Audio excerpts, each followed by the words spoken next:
All right, guys, let's go ahead and start working on factor and solve quadratics. Okay, so to factor,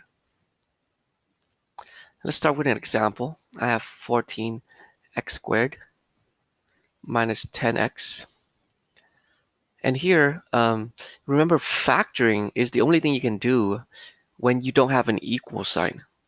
You can't solve for something if there's no equal sign, okay? So the most we can do here is factor.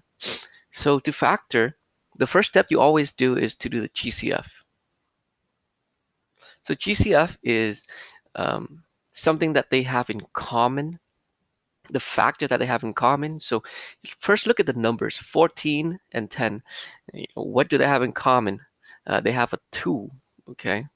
Because 2 times 7 is 14 and 2 times 5 is 10. So 2 is a common factor. And now look at between the x squared and x. They both have an x in common. So I take out the x. And what's left is when I take 2 from 14, I have 7. I take x from x squared, I have 1x left.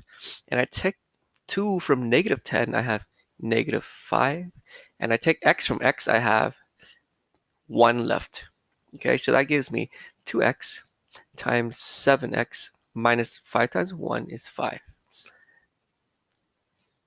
Okay, let's try another example, still with just factoring. All right, so I have 10. Actually, it's 5x squared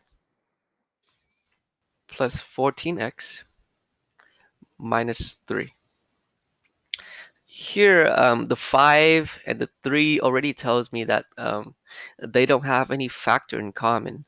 And then I can't take out an x either because this one doesn't have an x. Okay, so there's no common factor. So I just go ahead and factor this. Now,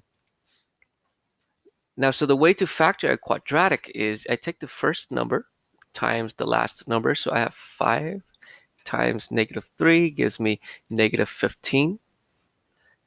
And then I break this down into two numbers that multiply to be negative 15, but I want them to add to be positive 14. So I can try with 1 and negative 15. And these two add to be negative 14. And that's not what I want. So I'm going to try negative 1 and positive 15. And they add to be positive 14. And that works, right? If that doesn't work, I would move on to 3 and 5, or 3 negative 5, or negative 3 and 5, right? But I don't need these because I already found them right here. So what I do is I rewrite the first term, so 5x squared, and I change this middle term into negative 1x and 15x. So negative 1x plus 15x. And I write this last term down. You see how I never changed my problem. It's still the same thing, it's just written differently. Instead of 14, I have negative 1 plus 15. All right, now I group the first two terms and the last two terms. And I factor out the common factor from both of these. So I take out x from both of them. I have 5x left and just negative 1 left. And now I take the common factor from these guys. I have 3. And here I take 3 from 15. I have 5x. And I take out the 3 from negative 3. I have negative 1 left. Okay, your goal is to make these look the same. And the ones that look the same, they're your first factor. And the remainder, or what's left from them, makes your other factor. So x plus 3. Okay, that is as far as you can go in terms of factoring for this problem. You can't solve for it again because there is no equal sign here. Okay, you can't solve when there's no equal sign. Now let's go on to actually solving. So here's an example, 7x squared minus 16 is equal to negative 24x. Now you see here, there's an equal sign, so I can't solve for this. Now what you want to do first is to put everything on one side, make it equal to 0. So I add 24x to both sides.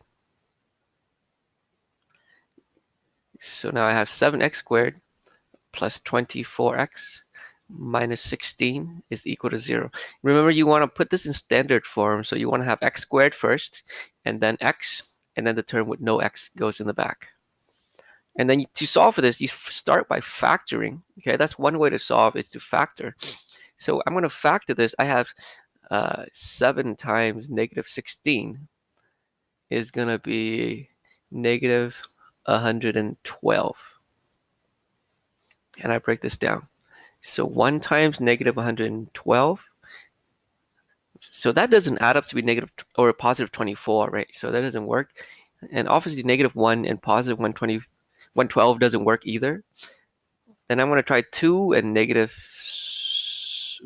56. That doesn't work. Negative 2 and 56, that doesn't work either. Is not divisible by 3, so I'm going to go to 4. 4 and negative 28, that gives you negative 24. So I should have negative 4 and 28. And that gives you positive 24. So that's the one I want. Now I do 7x squared minus 4x plus 28x minus 16 is equal to 0. And then I group the first two and the last two, and I factor out something they have in common, which is the x for the first one. So I have 7x minus 4, and I can take a 4 out of both of these. So I have take 4 from 28, I have 7x, and I take 4 from negative 16, I have negative 4 left. Now the one that looked the same, that's your first factor. And then the other ones, x plus 4 is your other factor. All right, so let's make some space here. To solve for this, you just set each of them equal to 0. So I have 7x minus 4 is equal to 0. And I add 4 to both sides. 7x equals 4. So x equals 4/7. And then you have to do the same thing to the other one. So x plus 4 is equal to 0. And x is equal to negative 4. Both of these are your answers, okay? So you have two answers. X can be 4/7 or negative 4.